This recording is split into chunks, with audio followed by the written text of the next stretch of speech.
And welcome back. Of course, we're talking to Kimberly Vaughn, who is a fitness trainer over at Meharry Medical College Women's Health Research Center.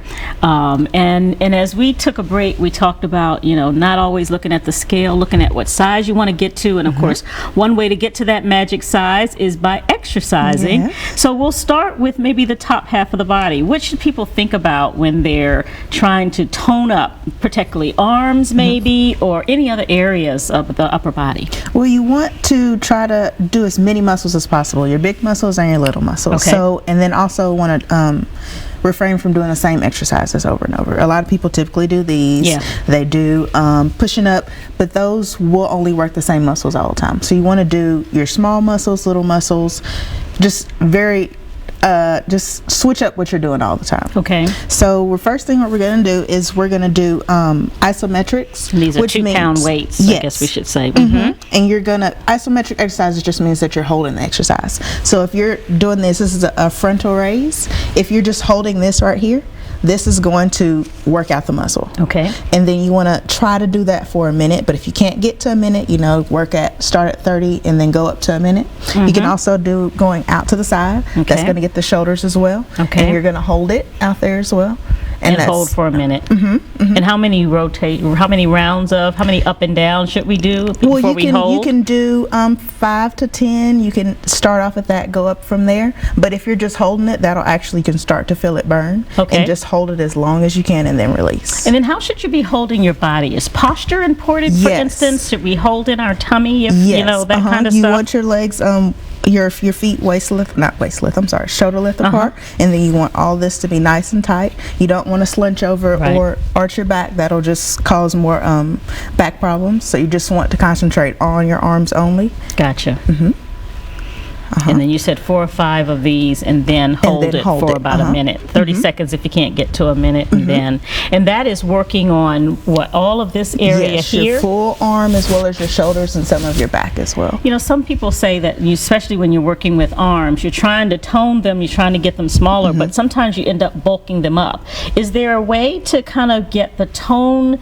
The toned arms, the Michelle Obama arms, some might say, without having too much muscle. Well, you're going to tone regardless if you're even though you're building up muscle, it's going to tone. So what you want to do is not concentrate on how many reps you do, but necessarily just changing up your regimen. Gotcha. So that's what just to overall. Anything of losing the weight of the muscle is going to make it look toned, but then it can look toned and not be strong. So you still want to build up the muscle as well as lose the weight. That definition, some people always try to get that little definition, the dent here, you try to get rid of the area here. Is that just an impossibility when you talk about focusing on this area? No, not necessarily. When you're losing weight, you can't lose weight from just one area. Yeah. It's going to be all over, and your body will define, unfortunately, how or where your weight comes from. But overall, you'll lose. So you'll see small areas that you notice will disappear, but it might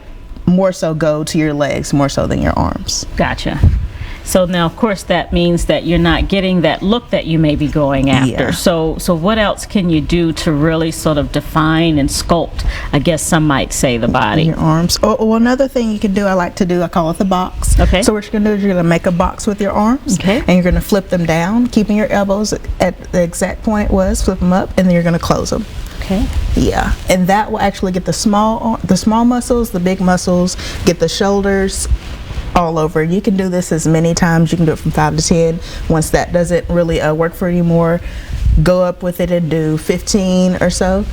And then even just switching how you're holding the weight. You can hold it this way. You can hold it this way. Okay. Those are all small muscles in the arm that will further burn more calories. Is it better to go faster in making sure you get the exercise correct, as opposed to, slower to make sure you get the exercise and the movements correct, versus faster and maybe going with music to keep you motivated? Yes, if you go faster, it's more cardio. Now, if you go slower, it's going to build the muscle, concentrate on the muscle. So you want to just, even if you're holding these positions, then hold this position, then hold this position, that in itself will get the calories Right. going. But it's not necessarily a cardio type exercise. And then how do you know where to start with the pounds of weights that you have? When you go with weights, you want to start low and say, I usually typically start people off with 2 to 3.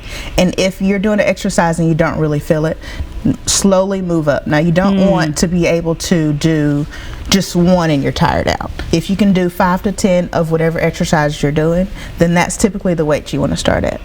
Gotcha. And you could feel this after so much Yeah. time. I mean, you would think that just some of these simple movements wouldn't give you enough to kind of do it, make a difference. But you can start to feel it after you've gone for a while.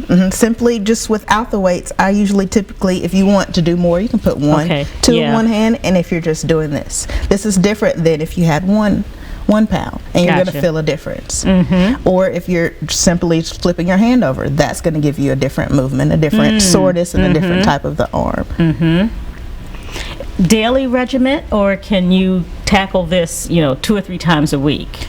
Definitely you want to do it as much as possible. I usually tell people, if wherever you can fit it, especially after the holidays, if you're watching TV and there's a commercial on, commercials are a perfect time to exercise. It's already set aside point time. If you're working on your abs, do crunches during that till your show comes back on, and you've already gotten your exercise in. It doesn't have to be a long strenuous exercise. You don't have to be pouring sweating, but you got some exercise in.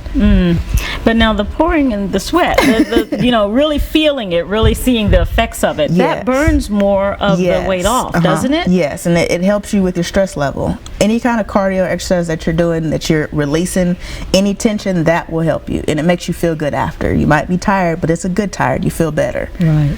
Do you usually work out early mornings or late, or does it make a difference just as long as you put that time in? As long as you put it in, it's okay. I personally kind of fit it into wherever I can get it in. In the mornings, I'm usually busy, so if I can get it in the afternoons, that's fine. If I miss out on the afternoons, I'll do it in the morning. Just kind of whatever works better for you. If you're better at doing it in the mornings, you want to get it out of the way before your day starts, then go for it. But as long as you get it in somewhere, it's going to still affect you. So we've got the arms taken care of. What about sort of the midsection? For the abs, this is a standing ab crunch, and it's going to get the sides, which a lot of ladies like to tone that up. You're going to hold your hands and your weights, and you're just going to lean to the side, almost like you're reaching for your ankles. And you don't want to lean forward or back, because that's going to cause stress on your back. And if you're just doing this slightly and just a slight reach, it's going to stretch the side as it crunches the other side. And you can add your arms in, and that will give you more toning of your arms. Gotcha. And you can also hold your hands up and still reach for your ankle with your elbows, and just go side to side. And you can also do your twists. And those will stretch as well. And then how many reps again of each of those? You want to do 5 to 10 and work up from there. And depending on the weights as well. If you have a higher weight, you're probably not going to do as many as you would with a lower weight. I like the way you start off really small. I mean, you give us some really small. 5 reps doesn't seem like a whole lot, but it seems doable for everyone, right? So a lot of people, they don't have time to do it, so I like to start off with smaller. And if you have more time, you want to go with 5 of this exercise, 5 of another exercise, and then repeat it. And then it'll build you up until you're ready to do 20 of this exercise, 20 of that exercise, and continue it. All right, let's take a quick break, and when we come back, we'll take a look at the bottom half, some exercising you can do to tone that area up as well. Stay with us. We'll be right back.